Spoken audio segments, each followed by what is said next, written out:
Hermanos, los saludo con la paz del Señor, aquellos que aún no había saludado, y ahora vamos a disponer nuestro corazón para reflexionar sobre la palabra de Dios. Saben que hace muchos años que mi esposa y yo venimos a esta iglesia y siempre me pregunté por qué le dieron esta forma. No siempre, más ahora. Yo no sé si se habrán dado cuenta que estas puertas ahora son verticales, paraditas horizontales, mejor dicho, pero antes estaban inclinadas junto con la construcción. ¿Ven que esta pared no es recta? Está inclinada hacia adentro, ¿no? ¿Es así? Por ahí cuando tenemos que cruzarnos con un hermano, la parte más que se viene más sobre los bancos no nos deja pasar. Y hoy me estaba preguntando por qué. ¿Por qué esta puerta que ustedes ven acá, en un momento la tuvimos que hacer vertical? ¿Ven que esta está inclinada también? Cuando esta estaba inclinada, uno la iba a cerrar y se daba un golpazo a la puerta que no se imaginan. Ahora hay hermanos que no saben por cuál entrar. Eso pasa todos los domingos. Pero al menos esta no se cierra sola. Antes daba un portazo sola. Y yo digo, ¿por qué construyeron este edificio así? No sé por qué, pero... No, pero saben que estaba pensando en serio. Esas cosas, ¿no? Uno construye siempre con las paredes verticales hacia arriba. Es lo más seguro. Ahí los constructores que tenemos en la iglesia lo saben perfectamente bien. Hay que hacer una pared bien vertical. Pero yo estaba sospechando que el arquitecto que construyó, que diseñó este templo, quería darle a las paredes una convergencia. Saben que las paredes las paredes que están horizontales paralelas no tienen convergencia, son paralelas siempre. Pero yo mientras miraba este edificio decía, ¿será que el arquitecto quiso que este templo simbolice la conversión a Cristo Jesús? ¿Será? Porque estas paredes en un momento se encuentran y se cruzan. Y pensé por ahí, ¿será que él le quiso dar ese sentir o esa simbología de que todos los que estamos en este lugar converjamos en Cristo, tengamos un encuentro en Cristo Jesús? No sé, por ahí puede haber sido, ¿no? Al menos esa es una explicación que me consuela. Otra no tengo, porque tendrían que haber sido verticales. Así que bueno, el Señor me bendijo con eso. Converger en Él, en Cristo Jesús. Que todo nuestro andar sea yendo hacia nuestro Señor Jesucristo. De los que estuvimos ayer acá, hemos sido grandemente bendecidos, ¿verdad? El Señor les habló a ustedes, me habló a mí, me sigue transformando, me sigue edificando. Y esa fue, lamento mucho a los que no pudieron venir porque realmente era un tiempo que valía la pena. Pero bueno, entiendo que algunos por ahí trabajaban o por distintos motivos no podían estar. Pero fue un tiempo donde Dios nos habló verdaderamente, donde Dios lijó asperezas que muchas veces se nos van pegando con el tiempo, ¿verdad? Para otros fue algo nuevo, porque se tocaron temas que no con frecuencia no se tocan en las iglesias. Pero sí lo hicimos en esta iglesia ayer como taller porque había cosas que Dios nos quería hacer saber acerca de Él y de su conducta. Así que Dios trató personalmente con nosotros, personalmente. Hermanos, cuando yo estaba preparando la predicación para hoy, orando en la semana y viendo qué es lo que Dios nos quería decir, Él me llevó a este versículo, el Salmo 133. Voy a leer la primera parte. Cuán bueno y cuán agradable es que los hermanos convivan en armonía. La armonía dentro de la iglesia es una prioridad para Dios. Ayer Dios nos habló, como les decía, individualmente, en el sentido personal. Dios trató con cada uno de nosotros, como hijos de Él, como hijas de Él. Y después que fuimos avanzando en el día, sobre todo el día de ayer, me di cuenta que Dios también quiere tratarnos a nosotros con respecto a qué calidad de vida tenemos como hermanos. Ayer nos trató como hijos de Él, como individuos. Hoy nos quiere tratar como una comunidad de fe. ¿Qué relación, qué calidad de relación tenemos nosotros como hermanos? Y sé que este versículo es un versículo muy conocido. Se lee, se repite muchas veces. Y ahora lo voy a leer completo. Es uno de esos salmos cortos que están en la Biblia. Pero es muy interesante. Dice, cuán bueno y cuán agradable es que los hermanos convivan en armonía. Este es un salmo de David. El centro, lo que Dios quiere tratar hoy día a través de nosotros, es hacernos esta pregunta: ¿vivimos realmente en armonía como hermanos y hermanas en Cristo Jesús? Porque muchas veces suceden cosas que generan asperezas, que generan malos entendidos, generan ciertas divisiones. Y esto Dios no lo permite, Dios no lo quiere. Dios quiere que si hay algo de eso, acudamos a resolverlo rápidamente. Y fíjense en que después Dios utiliza dos símbolos que nos habla de cómo debemos tratar esta armonía. Fíjense lo que dice. Cuán bueno y cuán agradable es que los hermanos convivan en armonía. Dice, es como el aceite que desde la cabeza va descendiendo por la barba de Aarón hasta el borde ¿de qué? De su vestido. ¿Saben qué? La vestidura que Dios mandó para el sacerdote del Antiguo Testamento era una vestidura que tenía su sombrero y tenía su vestido que le llegaba a los tobillos. Largo ese vestido. Y dice que ese aceite se derramaba sobre el sacerdote, sobre su cabeza. Era un aceite aromatizado, de olor agradable. Por lo general era aceite de oliva. Iba descendiendo sobre ese varón hasta llegar al fin de su vestidura. Y esto, el aceite en la Biblia representa ¿qué? La unción del Espíritu Santo. Ese hombre tenía que servir en la casa de Dios ungido por la unción del Espíritu Santo, y ese aceite lo simbolizaba. Y dice después, usa otra simbología la palabra de Dios. Dice que convivir en armonía entre los hermanos es como el rocío de Hermón, que va descendiendo sobre los montes de Sión. Ciertamente allí, fíjense, el Señor envía su bendición y vida para siempre. Otras versiones dicen, Dios envía su bendición y vida eterna sobre esos hermanos. ¿Se dan cuenta de esto? Hay una exhortación que viene primero de parte de Dios de que debemos como hermanos vivir en armonía. Nos da el ejemplo de la unción del Espíritu Santo que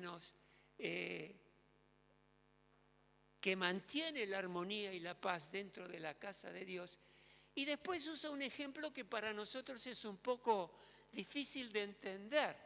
Acá lo que está describiendo David, que era un territorio que él conocía muy bien, porque está hablando de Jerusalén, y resulta que los montes de Hermón están en el norte de Israel, y si fuéramos en un avión hacia Jerusalén, estaríamos recorriendo 192 kilómetros para llegar del norte, el monte de Hermón, a el sur en Jerusalén.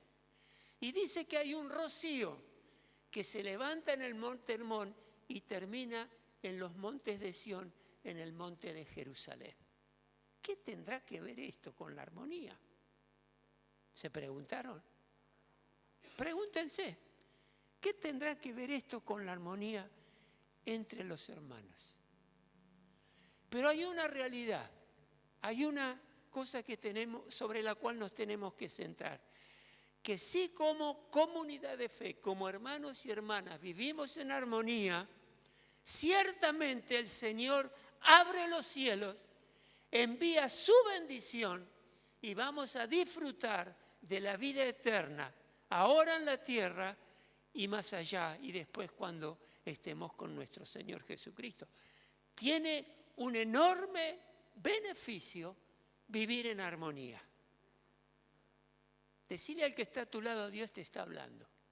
Decile, Dios te está hablando. Ahora decile al que está al lado tuyo, Dios me está hablando. No solo te habla a vos, sino que también me habla a mí.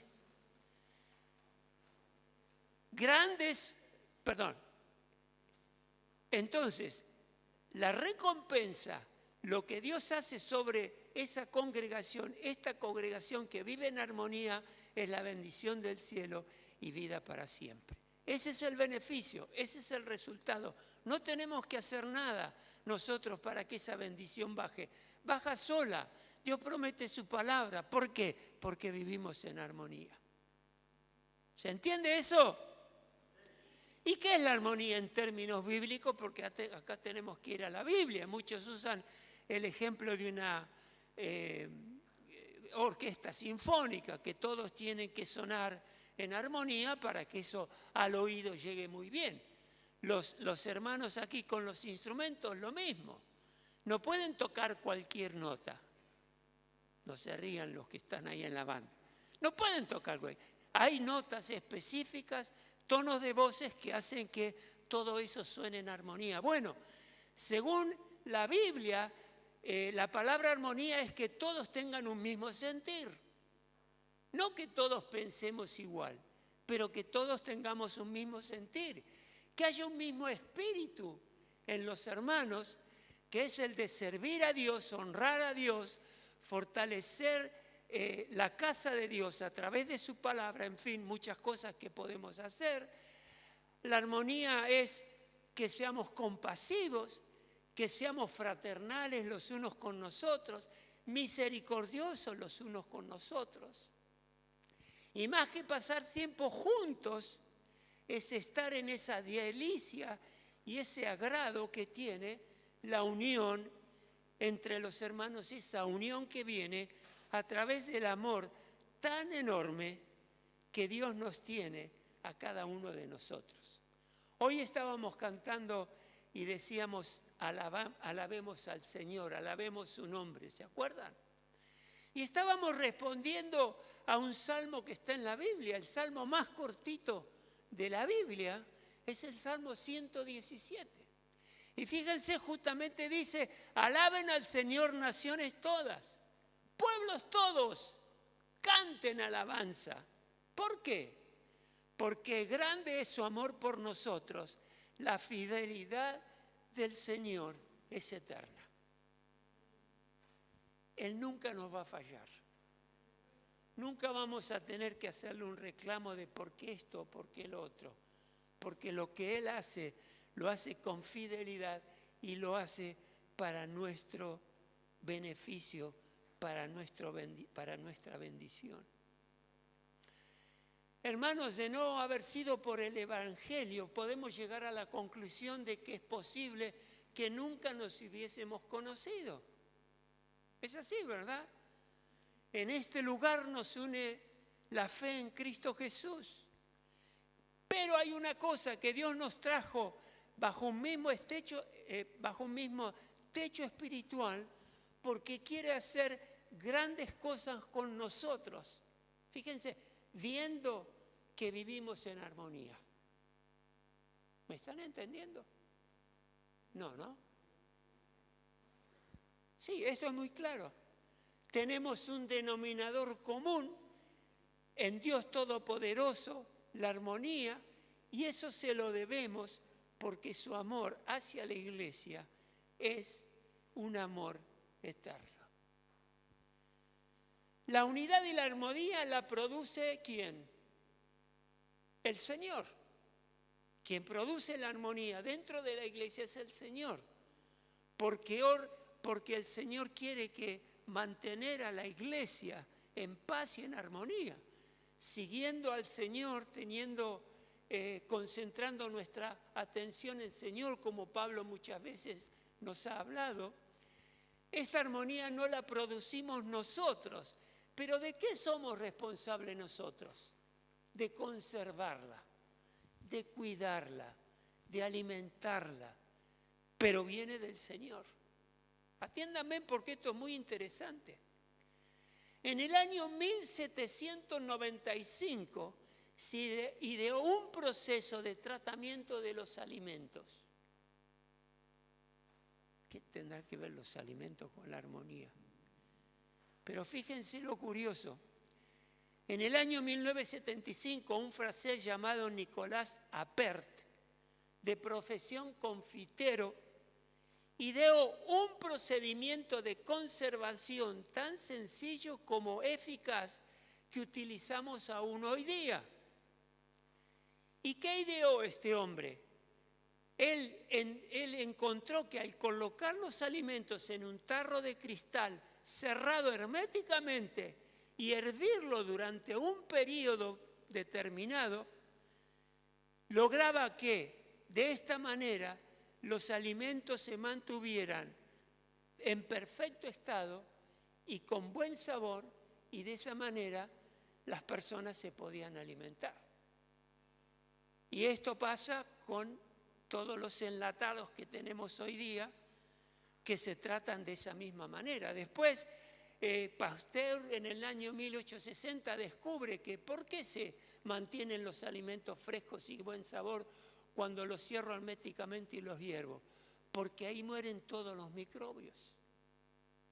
Yo me acuerdo, y era algo que no sé si está mi hermano acá, se debe acordar, que todos los años en verano hay abundancia de tomates. Y los tomates de antes, no los de ahora que parecen de plástico. Tomates de antes, rojos, carnosos, jugosos, de buen gusto. Y yo me acuerdo que mi papá, nosotros éramos 4 de familia, mamá, papá y nosotros 6. Y me acuerdo que cuando venía la época abundante del tomate, cuando el tomate estaba barato, económico, iba al mercado de abasto y compraba cajones de tomate. Nosotros sabíamos la que venía. ¿Qué hacía? Nos sentaba a los 4, nos ponía, él los lavaba, nos ponía a cortar el tomate en gajitos y después él iba coleccionando a través del año botellas de sidra, que son gruesas y resistentes. Entonces nos ponía a nosotros a cortar los gajitos y después con un palito poníamos ese gajito sobre la boca de la botella y con el palito ¡puc!, empujábamos el gajito de tomate. ¿Cuántos gajitos de tomate empujábamos dentro de la botella? No terminábamos nunca.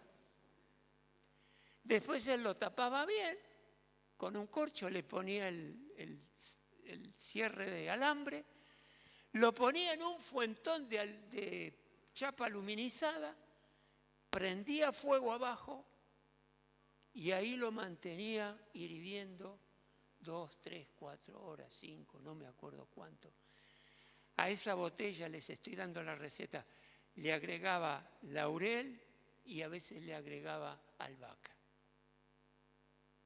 Hermanos, salía un tuco de eso espectacular. Háganlo si pueden, maravilloso. Y eso lo teníamos para todo el año. Así que, hija, bueno, ya se me fueron. Pero hacíamos exactamente esto. ¿Qué es lo que lográbamos? conservar el alimento. Y eso es lo que Dios quiere que nosotros hagamos con la armonía, que la cuidemos, que la conservemos, que la protejamos. Cuando ese alimento en la botella hervía, ahí los microbios desaparecían. Y muchas veces lo que le pasa a la congregación es que se va cargando de pequeños microbios, que llegado un momento eso empieza a fermentar, eso empieza a descomponer la armonía que no tenemos por esos microbios, no podemos llegar a tener por esos microbios.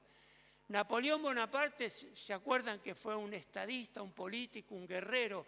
Él enseguida captó esto, porque el problema que tenía durante sus campañas de guerra en 1980 y pico, 1823 por ahí, ¿cómo hago para alimentar a los soldados que están lejos en el campo de batalla? ¿Qué artilugio tengo para poder alimentarlos? Y cuando se enteró de que hirviendo estas cosas cerradas en un tarro duraban, empezó a alimentar así a sus soldados y empezó por esto a ganar batallas. Un detalle. Por eso la palabra de Dios, Pablo dice en el capítulo 4, versículo 13, esfuércense por mantener la unidad del Espíritu mediante el vínculo de la paz. Esfuércense en mantenerla. La unidad viene del Espíritu Santo, pero ustedes manténganla, no la desperdicien. ¿Se dan cuenta dónde está el tema? Mire, hermano, yo esto he puesto en práctica, por eso lo digo. Es mi deber y es tu deber. En toda conversación que tengas, sabiendo que tenés razón, pero si tratando de imponer tu razón esto trae conflicto, retírate de esa conversación y espera que Dios sobre. No sé si lo expliqué bien. Aún teniendo razón, si veo que no me entienden, si veo que esto trae conflicto, retiro mi postura y prefiero que haya armonía entre los hermanos. Y lo digo porque lo he hecho más de una vez. En mi casa lo mismo, esa práctica la tenemos en casa. Mirá, no nos estamos entendiendo. Retirémonos, hagamos un paréntesis, oremos, si hay que volverlo a hablar, lo hablamos, pero no entremos en conflicto, no entremos en discusión, no amarguemos nuestro corazón. Nunca mi opinión va a ser más importante que la relación con mis hermanos. Nunca. Debemos abandonar el egoísmo porque la otra persona es más importante, porque es alguien que logró la salvación igual que la logré yo a través de Cristo Jesús. Un versículo muy conocido, Filipenses 2:3. Nada hagáis por contienda o por vanagloria. Hay personas que les gusta ser contencioso, hay personas que les gusta hacerse ver y eso genera conflicto, genera problema.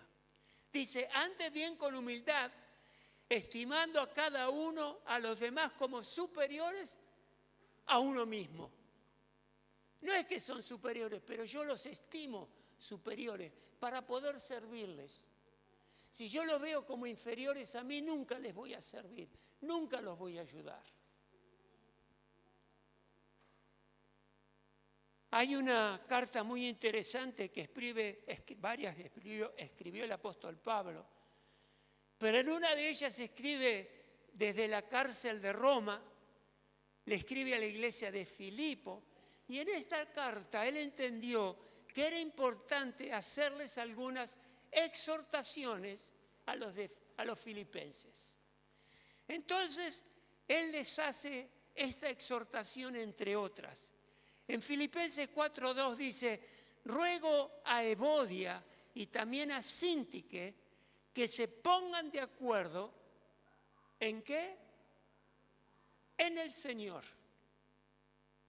guiados por Dios. Ruego a Evodia y también a Síntique que se pongan de acuerdo en el Señor. Otra versión dice que sean de un mismo sentir. Y el 3 agrega, y a ti, mi fiel compañero, te pido que ayudes a estas mujeres que han luchado a mi lado en la obra del Evangelio. Que se pongan de acuerdo. A esta altura de la vida del apóstol Pablo, estando ya preso, tenía seguramente un montón de cosas en la cabeza, preocupaciones, ocupaciones por las iglesias que había levantado, a iglesias a las que le había escrito en Tesalónica, Filipo, Galicia, Éfeso, a la iglesia de los Corintios, había escrito a los hebreos que estaban en Roma, estaba en pleno en su ministerio, testificó de Jesucristo en Jerusalén y también en Roma, había estado al borde de la muerte, salió adelante, el Espíritu Santo mantuvo su vida, se estuvo controlado totalmente por el Espíritu Santo, evangelizando con fervor, con ardor, con entusiasmo, y fue utilizado para el mundo gentil. Su situación de compromiso con el Señor y su obra es ejemplar, y ahí estaba metido él. Pero fíjese que dentro de toda esta situación, este ministerio, este enorme hombre de Dios, ¿qué es lo que él hace?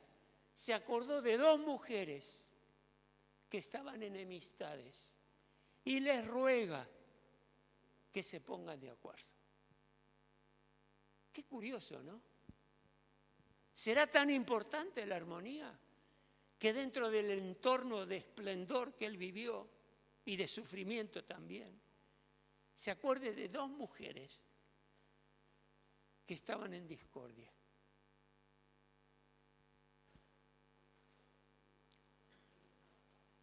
Pablo le dio prioridad a la armonía.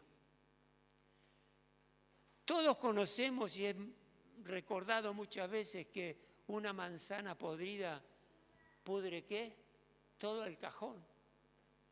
Ahora fíjense, es interesante porque al principio lo que entra en descomposición es una manzana. Empieza todo por una manzana que está en el cajón. El otro 99% de ellas están sanas. O sea, la mayoría está sana y una se está pudriendo. Pero las sanas no pueden ayudar a la que se está pudriendo. Qué curioso, ¿no? ¿Por qué no actúa eso al revés?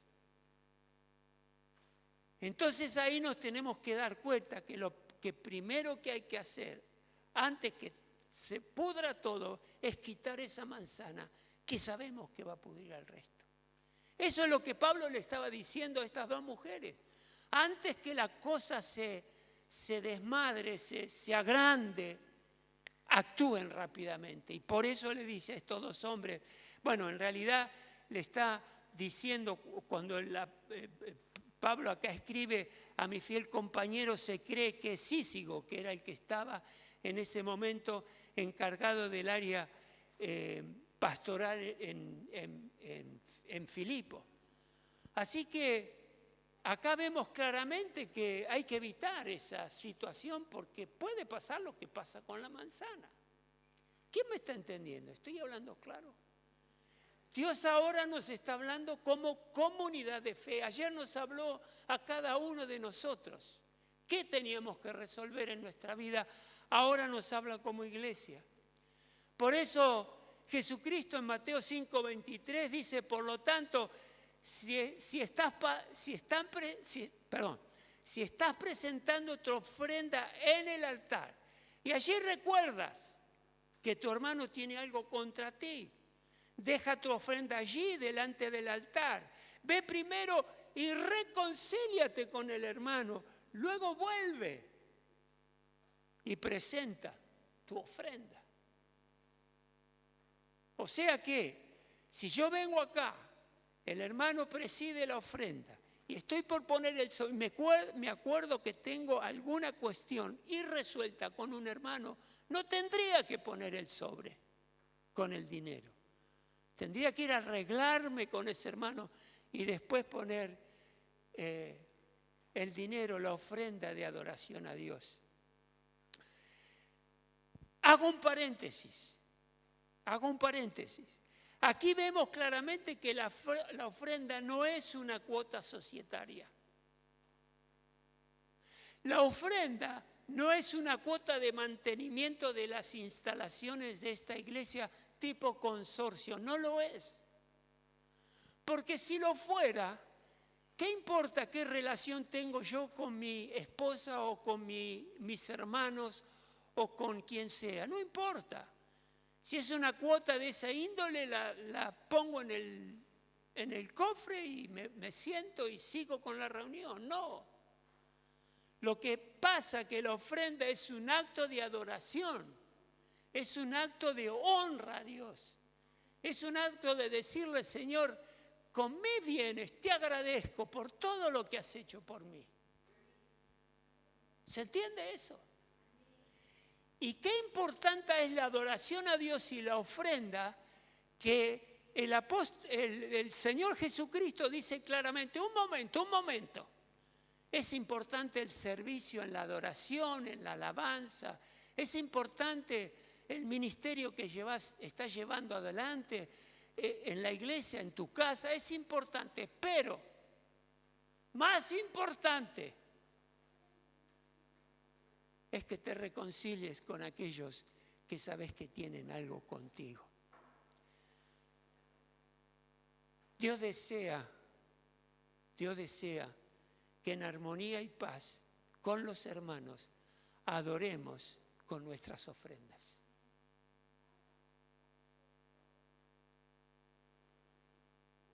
Y fíjense que el que se cree ofendido, porque que dice el que recuerda que tienen algo contra ti, el que se siente ofendido, tiene la responsabilidad de tomar la iniciativa en buscar la reconciliación. ¿Cómo? Yo fui ofendido y yo tengo que salir a reconciliarme, tengo que ir a buscarle a este que me trató mal, que me habló mal. Yo tengo que ir. Sí, tenés que ir. Eso es lo que dice la palabra de Dios. Si te sentís ofendido, dejá ahí la ofrenda y andá a reconciliarte con tu hermano. ¿Me están escuchando?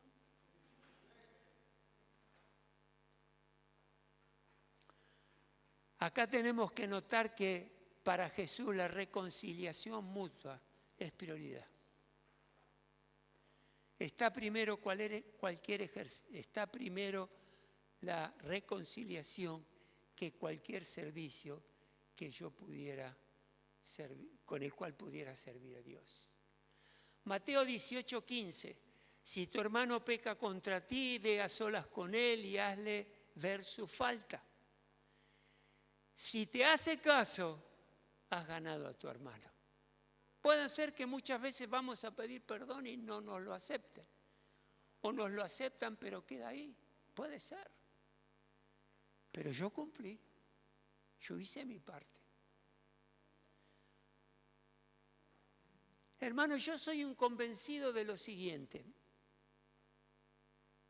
La mejor escuela que tenemos a la mano para poner en práctica la convivencia armoniosa tuya y mía entre los hermanos es nuestro propio hogar. ¿Qué es? Esa es la mejor escuela que tenemos para vivir en armonía. No falla, ¿eh? Mi esposa es mi esposa, pero también es mi hermana en Cristo.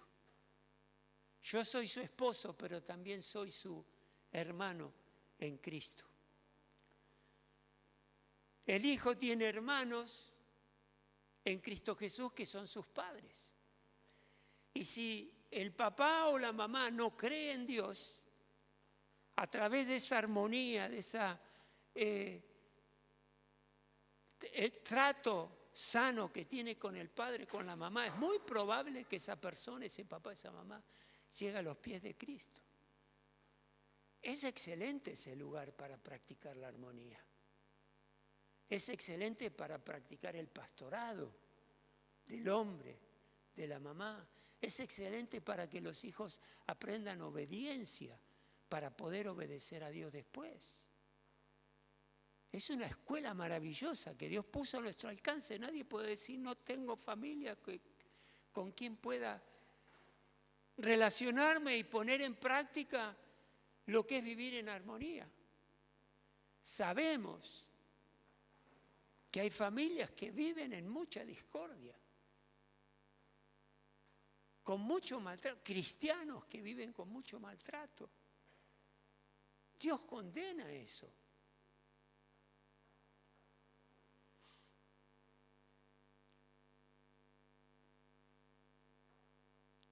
En Jueces 7, el capítulo 7, encontramos una historia trágica, terrible, donde un hombre llamado Acán desobedeció a Dios. Muchos de ustedes leyeron estos capítulos, estoy seguro. Cuando el pueblo de Dios inicia las luchas para tomar la tierra que Dios le prometió, al inicio tiene una victoria contundente, extraordinaria. Con un accionar sobrenatural de Dios, por medio de ellos tomó la ciudad de Jericó. Una ciudad grande, fortificada, armada. Y ahí Dios obró y le dio la estrategia de rodear la ciudad o caminar la ciudad alrededor. Las murallas caen y ellos sobrenaturalmente y por el poder de Dios alcanzan a abatir a sus enemigos y tomar esa ciudad.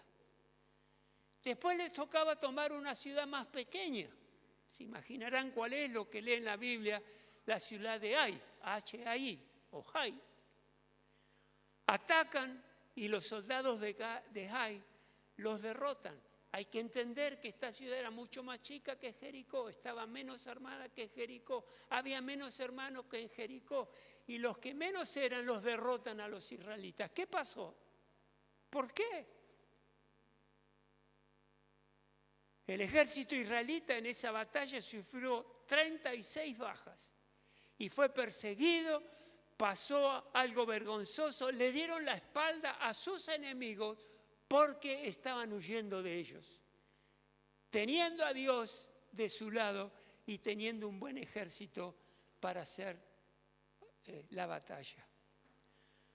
Como resultado de esta derrota, el pueblo, fíjense lo que pasó, el pueblo se acobardó y se llenó de miedo.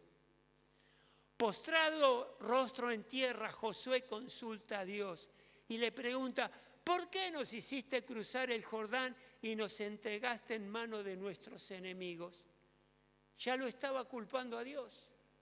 ¿Por qué? Tenía como referencia haber tenido éxito en la batalla de Jericó, no sé, meses atrás. ¿Por qué ahora se hace esta pregunta? Y entonces el Señor le responde, levántate, ¿qué haces ahí postrado? Es como, Dios le dice, levántate, ¿qué haces ahí postrado? Los israelitas han pecado, le dice Dios. En otras palabras, Dios le está diciendo, yo no fui el responsable de tu derrota. Los responsables son ustedes. ¿Por qué? Porque me desobedecieron. ¿Por qué me culpas a mí? Diría Dios. Si vos estás procediendo de la manera que no debes. ¿Y cuál fue esa desobediencia que habían hecho? Le dice Dios, ustedes fueron responsables porque rompieron mi pacto, se apropiaron del botín de guerra, el botín eran todos los bienes que tenían los enemigos de Israel, se apropiaron del botín de guerra que debían haber destruido y lo han escondido entre sus posesiones. Ese era el motivo. En la desobediencia acarrearon su destrucción. Y por esta desobediencia, 36 soldados murieron. Y Dios le dice, no podrás resistir a tus enemigos hasta que hayas quitado el oprobio, o sea, la vergüenza que está entre tu pueblo. Dios los estaba corrigiendo, los estaba formando. Les estaba dando a conocer el alto costo que tiene la desobediencia y las consecuencias que tiene. Dios le dice, mañana por la mañana se presentarán por tribus. Vieron que el pueblo de Dios estaba organizado por tribus, por 12 tribus. Entonces le dice a Josué cómo descubrir qué es lo que ha pasado. Entonces le dice que cada tribu se presentarán delante de él, y Dios le dice, la tribu que yo separe por suertes, o sea, por voluntad de Dios, presentará sus clanes. Cada tribu tenía clanes. El clan del Señor que se presente serán separados por familias. Va a haber una familia de esos clanes que Dios va a separar. Y la familia que yo señale, dice Dios, presentará sus varones. Y el varón que sea sorprendido en posesión del botín de guerra destinado a la destrucción, será quemado junto con su familia y sus posesiones, pues ha violado el pacto del Señor, ha causado el oprobio, vergüenza de Israel. Fíjense, acá hay un hombre responsable, un soldado que por la codicia tomó lo que no tenía que haber tomado. Pero ¿quién sufrió las consecuencias? Todo el pueblo de Israel, absolutamente todos. ¿Y quiénes sufrieron más? Su esposa y sus hijos. Él merecía la muerte, tenía que morir, que muera. Pero ¿y los hijos y la esposa y el ganado? ¿Por qué? Este fue un claro acto de juicio de Dios ante la desobediencia a nuestro Dios. Difícil, ¿no? Por ahí Dios nos podrá explicar un poco más cuando estemos en su presencia. Pero en todo este proceso llegaron a la conclusión que el responsable era un soldado, Acán, y por mandato de Dios tuvieron que apedrearlos hasta la muerte y luego quemarlos juntos con sus posesiones. Qué terrible, qué terrible, qué duro. Hasta más de uno puede pensar que injusto Dios, pero no es así.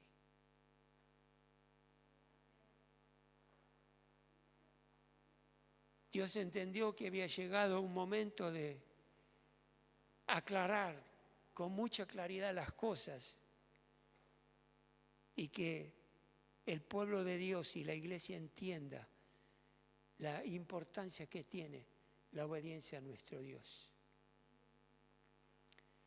Y dice al final la palabra de todo esto en el versículo 26, así aplacó el Señor el ardor de su ira. La desobediencia hace que Dios se enoje y se enoje mucho. Dios le dio la directiva a Josué. Después de esto, invaden Jai y triunfan de la manera que tendrían que haber triunfado. De acuerdo con los principios de Sol Ira Dirá, esta es la enseñanza para nosotros hoy día, hermanos. De acuerdo con el principio de Sol Ira Dirá corporativa, toda la comunidad queda afectada por la acción de un miembro.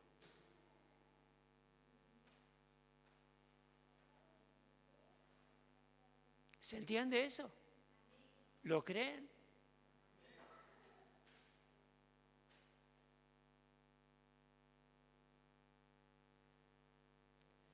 Debemos comprender que los pecados individuales debilitan toda la iglesia.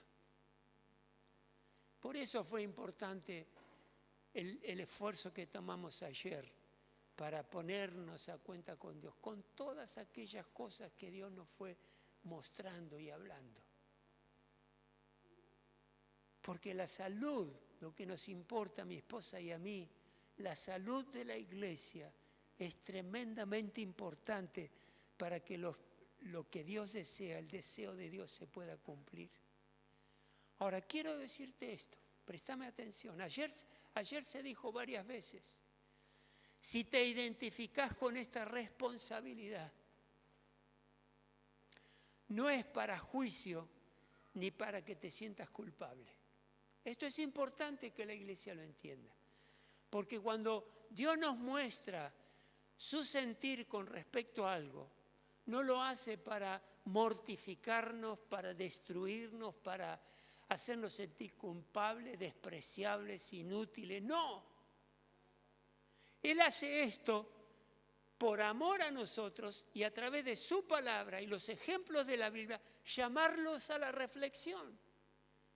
Digamos, un momento, si esto Dios me lo está diciendo y pasó en el Antiguo Testamento, como pasó en el Nuevo Testamento con estas dos mujeres, me puede pasar a mí también. Entonces Dios me convoca a la reflexión y esto lo hace por amor. Nos convoca a un cambio de conducta, nos pide obediencia a Él para que cada uno de nosotros nos examinemos y no le demos lugar ¿a quién? Al diablo, que es el que más interesado está en que la familia se divida, que la iglesia se divida. Es ahí donde Él trabaja. Por eso el salmista de parte de Dios claramente dice, cuán bueno y cuán agradable es que los hermanos convivan en armonía, porque hay una enorme bendición sobre la ciudad, sobre las familias de la iglesia, para crecer en número de discípulos, que es lo que realmente queremos para honrar a Dios y cumplir con su gran comisión. Ahora, acá Dios nos deja dos ejemplos que son muy interesantes de analizar. El Señor por medio de David nos da dos comparaciones para que entendamos mejor lo que Él nos quiere transmitir. Esa convivencia en armonía entre los hermanos, dice, ¿cómo es? Y dice, es como el buen aceite que desde la cabeza va descendiendo por la barba de Aarón hasta el borde de sus vestiduras. Y como les dije al principio, el aceite simboliza ¿qué? La unción del Espíritu Santo. Y fíjese que dice que llega hasta el borde de la vestidura del sacerdote. ¿Por qué es interesante que dé ese detalle? Bueno, está bien, podemos decir que hay una unción plena de espíritu, alma y cuerpo del Espíritu Santo. Pero es interesante notar que el borde del vestido del sacerdote tenía dos cosas cosidas en ese borde. Una eran campanitas y otras eran granadas. Préstenme atención, por favor, a esto, ¿sí? O sea, el sastre que hacía, cosía una campanita, luego cosía una granada, luego una campanita, luego una granada, así todo alrededor del vestido del sacerdote.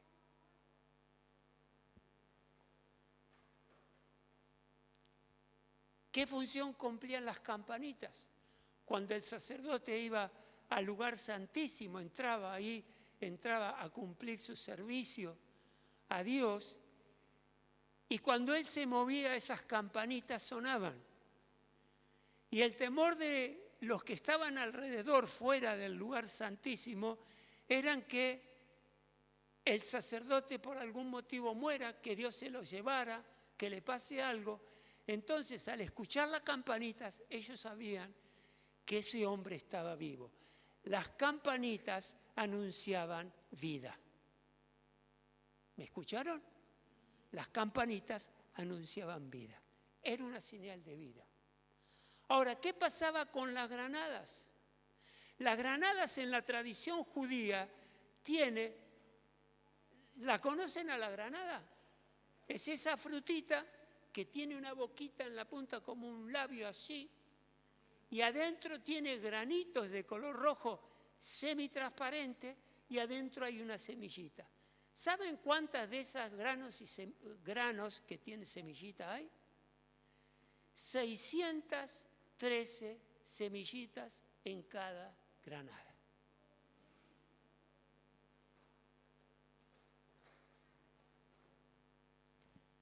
¿Saben cuántas leyes hay en el Antiguo Testamento? 613 leyes, mandamientos de parte de nuestro Dios. Ajá. Esto me tiene que estar diciendo algo entonces.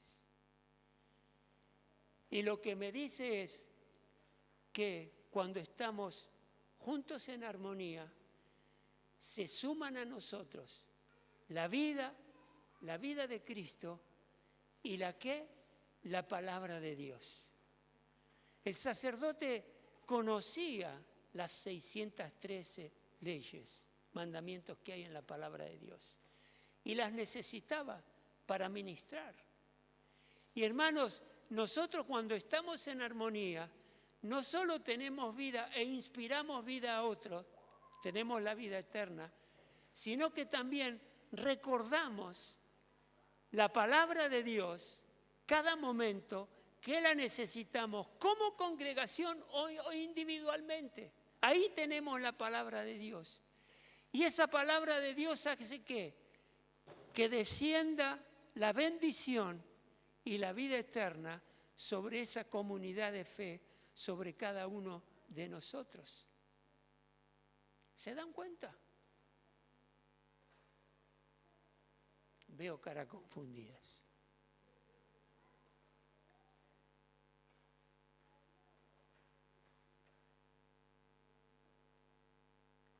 La palabra de Dios nos va a recordar las enseñanzas que nosotros tenemos, porque la compartimos como comunidad de fe y también la utilizamos, la recordamos, la estudiamos a través de la palabra de Dios.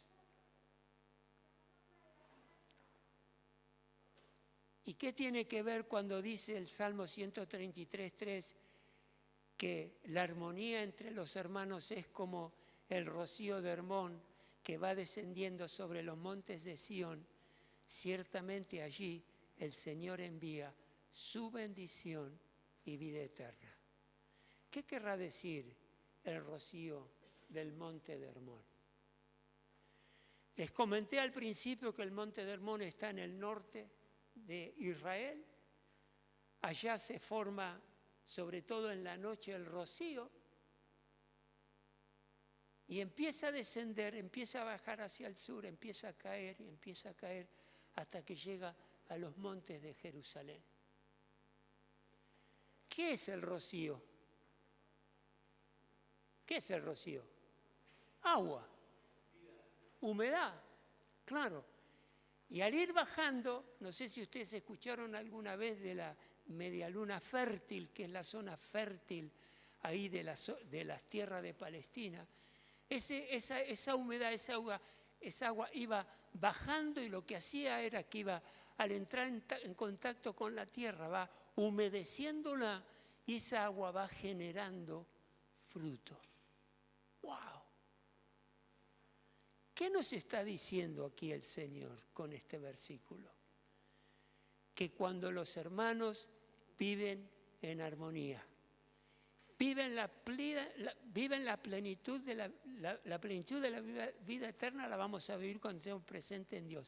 Pero vivimos la vida eterna hoy en la tierra, recordamos lo que el Señor nos enseñó a través de su palabra y vamos a dar fruto. ¿Por qué? Porque vivimos en armonía, porque nos entendemos. Cuando hay algo que genera conflicto, fricción, vamos rápidamente y lo resolvemos. No nos quedemos con rencor, no nos quedemos con angustia, no nos quedemos, y repito lo que dije antes, practica en tu casa con tu esposa y tu esposo. Practicalo ahí. Después lo que aprendiste en tu casa, ponelo en práctica acá. Utilízalo. Y la iglesia va a ser llena de la bendición de Dios. Los cielos se van a abrir. Vamos a dar fruto de arrepentimiento. Ayer una de las cosas que cuando terminó los talleres, el retiro, una de las cosas que los pastores nos decían y el equipo decía, Qué buena la apertura de corazón que hubo entre los hermanos. Porque vieron, yo puedo entender lo que me están diciendo, captar lo que me están diciendo. Puedo entender que lo que me está diciendo está exhortándome a mí, pero no hacer nada. Bueno, está bien, estoy en pecado, estoy equivocado, estoy encarando mal la cosa, pero no haces nada. ¿Les ha pasado? A mí me ha pasado. Saber la palabra de Dios y desobedecerla. Y así me fue. Entonces, como les decía antes, ¿qué es lo que Dios espera en todo esto? Que tomemos cartas en el asunto. ¿Se acuerdan de Jesús? Estaba semidestruido en la cruz. Y él sabía que el apóstol Pedro lo había negado, y lo había negado 3 veces. Se escondió de su relación con Cristo, la negó. Y Cristo, semidestruido como estaba, ¿qué hizo? Salió a reconciliarse con él. Lo miró y ahí le habló y le dijo, le dio a entender de que esa muerte, esa crucifixión era para él y él iba a ser perdonado. Y después, de hecho, le habló después de resucitado. ¿Cuántos ejemplos hay? Por eso, hermanos amados, es el deseo de esta pastoral de mi esposa y mía, que crezcamos en número de discípulos. Discípulos, no queremos gente que no quiera seguir a Dios. Queremos que alcanzar con el Evangelio de Jesucristo a personas que estén dispuestos a aceptar a Cristo como su Salvador.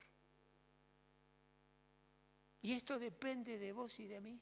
No es la tarea pastoral únicamente. Yo tengo una fuerte responsabilidad delante de ustedes y delante de Dios. Pero esto lo tenemos que lograr juntos, trabajando juntos, orando juntos, viniendo a las reuniones juntos. Yo me preguntaba cuando estaba en casa, ¿vendrá alguno hoy? Porque claro, tuvimos viernes intenso, sábado ni hablar. Ya no sabía con qué sentarme. Porque estos bancos son duros, hermano, hay que admitirlo, son duros. Yo por un momento me apoyaba en las manos y me aflojaba un poco. Pero estaba tan bueno lo que el Señor nos está hablando, tan necesario, que no nos queríamos perder nada. Pero le doy gracias a Dios por la predisposición y la apertura de ustedes. Y yo decía, vendrá alguien. La lluvia era intensa en algún momento. Yo me desperté y caía agua a lo loco. Y bueno, el que quiere escuchar el mensaje vendrá, el que puede, y el que no, lo verá luego por YouTube. Pero hermanos, yo le doy gracias a Dios por esta palabra hoy, por la secuencia, porque Él nos está llamando a tener esa armonía que verdaderamente se nota en toda la congregación. Le queremos dar gracias a todos los hermanos que nos ayudaron en el servicio, porque yo me sentía honrado cuando veía como la mesa arriba donde iban a estar el equipo del pastor Terrible, los pastores Terribles, cómo las hermanas la habían preparado con detalles, caramelitos, servilletitas, cucharitas, qué sé yo, lo mismo abajo. Yo me sentí honrado.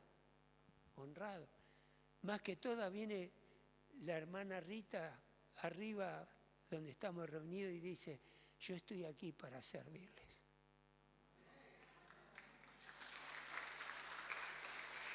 ¡Qué bueno!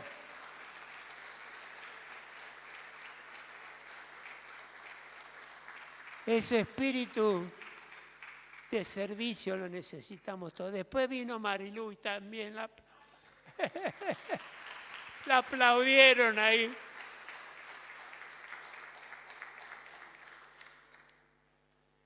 Hermano, ponete de pie.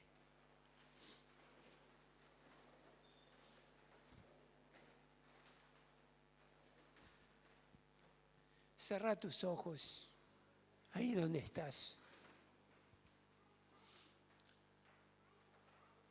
No te distraigas, ¿sí? Yo te decía que si te identificás con esta responsabilidad, esta exhortación que hoy escuchamos, no es para juzgarte, ni para que te juzgues vos mismo, tampoco es para que suba un sentir de culpabilidad sobre tu vida, no. El Señor en su amor nos llama a la reflexión, nos convoca a un cambio de conducta. Él nos pide obediencia porque Él sabe la tremenda bendición que viene cada vez que nosotros nos examinamos delante de Él y hacemos el cambio que el Espíritu Santo nos indica. Por eso cerrá tus ojos. Y yo te quiero invitar a través de esta palabra que hagas y le digas al Señor, Señor, yo quiero conservar, quiero ser activo en conservar y mantener la armonía con cada uno de mis hermanos y mis hermanas. Haz esa declaración con fe.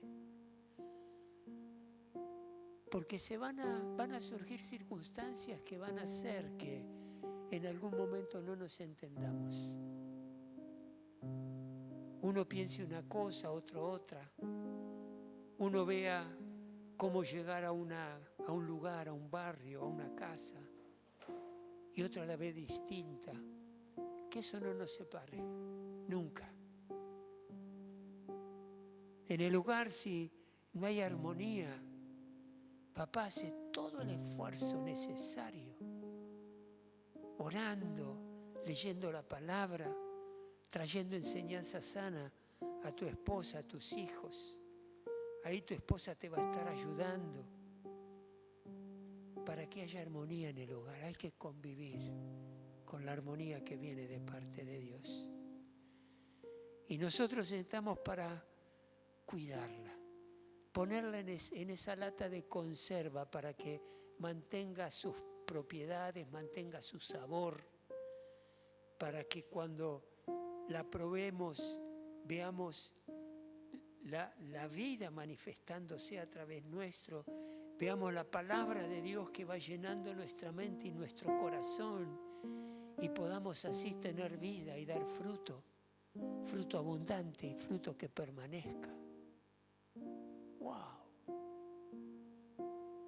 ¡Qué hermoso desafío! ¡Qué hermoso desafío!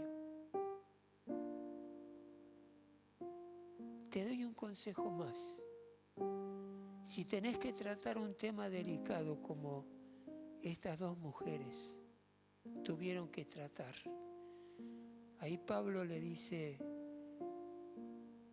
al principal de la iglesia, ayúdalas para que se entiendan, se pongan de acuerdo y tengan un mismo sentir. Cuenten con los pastores y los líderes para ayudarlos.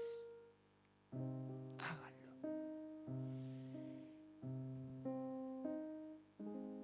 Y hermanos, yo les recomiendo esto, ustedes verán qué quieren hacer.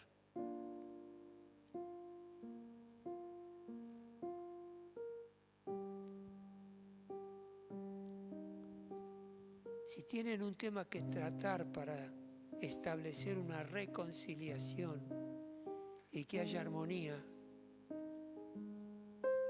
se tienen que poner de acuerdo en algo. Yo les recomiendo que no lo hagan por WhatsApp. No lo hagan, porque puede dar lugar a malas interpretaciones. No se ven las caras, no se ven los gestos, no se ven las intenciones. Por ahí uno quiere decir una cosa y no la puede aclarar porque no fue entendida. No lo hagan por WhatsApp. Yo le digo a mi esposa muchas veces, le digo, mira, nos decimos, veamos si conviene el WhatsApp o tenemos que juntarnos y hablar. Pídanle dirección al Espíritu Santo.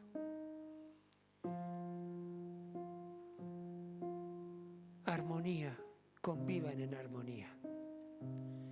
Señor y Dios Padre, levanta tus manitos al cielo, cerra tus ojitos.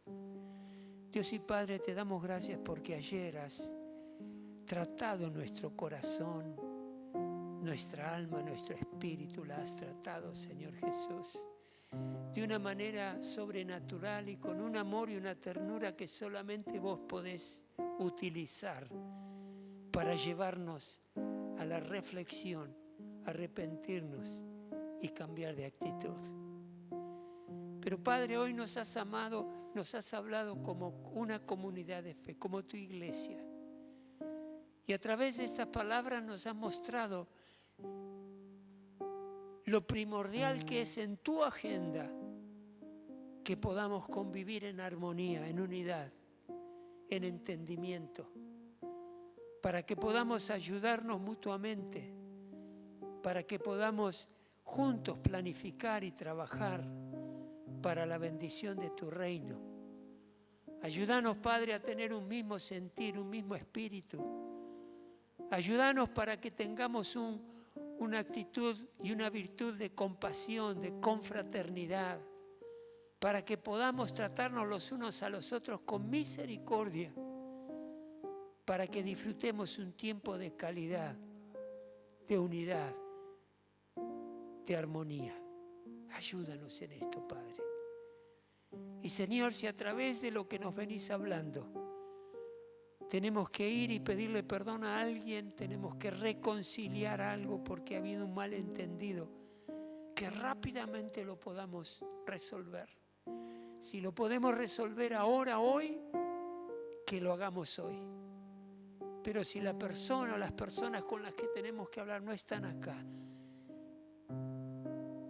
a la mayor brevedad posible, Señor, guíanos, ayúdanos para que vayamos y aclaremos las cosas y podamos vivir en armonía. Es el corazón nuestro que se hablan los cielos una vez más sobre esta congregación y que podamos ver la bendición que viene del cielo, que podamos recibir esa unción poderosa del Espíritu Santo para transmitir esto. Todo esto se transmite, esta vida que Dios nos ha dado, este deseo de convivir en armonía, de ser compasivos y confraternar con los demás, es algo que la gente lo ve, la gente lo entiende, la gente lo anhela. Por eso, Dios, ayúdanos en esto. Ayúdanos en esto. Ayúdanos a leer tu palabra y a poderla entender y que nos sea revelada y con ojos de fe la podamos llevar adelante obedeciéndote a ti. Padre, yo sé que tu bendición está sobre esta casa. Yo sé que nos has traído bajo este techo espiritual porque hay grandes cosas que querés hacer con nosotros. Y no queremos que ninguna de esas bendiciones y cosas que querés hacer con nosotros pasen de largo. No, las queremos aquí y ahora. Porque tenemos a un Dios todopoderoso, que la armonía que el Espíritu Santo, que Dios Padre, Dios Hijo y Dios Espíritu Santo tienen, esa armonía fue depositada sobre la iglesia y ahora nosotros la tenemos que cuidar y conservar. Eso es lo que queremos. Y queremos dar fruto, queremos crecer. Queremos ver este lugar lleno y que pronto tengamos que pensar en otra estrategia porque este lugar no alcanza. Porque hombres y mujeres que quieren venir a recibir de tu palabra, a ser edificados, a conocer a Cristo, acá no van a entrar y vamos a tener que hacer algo para que podamos todos entrar y disfrutar de ti. Esta ciudad te necesita, Padre, y con tu ayuda podemos suplir esa necesidad que es Cristo Jesús. Y atamos a Satanás y todo espíritu de maldad. Sabemos que Satanás viene a matar, hurtar y destruir y quiere destruir la armonía de la iglesia. quiere destruir, y lo ha demostrado, la armonía en el hogar. Por eso ahora, Padre, atamos a Satanás y todo demonio que quiera venir a irrumpir en nuestras vidas, los echamos fuera en el nombre de Jesús de Nazaret. Pulverizamos todo plan satánico que quiera aplicar aquí en esta casa. Declaramos que va a fracasar, con cada intento va a fracasar. Y nos cubrimos con la preciosa sangre de Cristo Jesús. Espíritu Santo, bautízanos en esta hora. Bautízanos ahora. Te damos gracias porque nos has dado vida y vida eterna. Y esas campanitas que tenía el traje del sacerdote que sonaban y declaraban vida, Señor, queremos que suene la campana de la vida en este lugar, en todo momento, y que podamos anunciar el Evangelio de Cristo siempre. Hermanos, yo ahora les voy a pedir un favor. Préstenme atención. Si hay alguien que está en este lugar con quien tenés que reconciliarse, aunque sea una pequeña cosita, ¿sí? Andá y habla con él o con ella. Si le tenés que pedir perdón, perdonalo. Si tienen que comentarse algo, coméntenselo. Si no tenés nada con nadie en este lugar donde estamos, salí de tu lugar y andá, bendecí a alguien, decile: yo declaro que juntos vamos a conservar y a convivir en armonía. Me esforzaré por ti y tú esfuérzate por mí. Lo que el Espíritu Santo les diga. Pero salí de tu lugar. Salí de tu lugar ahora. Y como te dije, si ves que con alguien algo está patinando, andá y habla con esa persona. Si no, bendecila. Y decile: me comprometo a convivir en armonía contigo. Me comprometo a vivir en armonía contigo. Me comprometo a vivir en armonía contigo. Muévanse, hermanitos. Háganlo, háganlo. Denle un abrazo fuerte y díganle: sos muy importante para mí.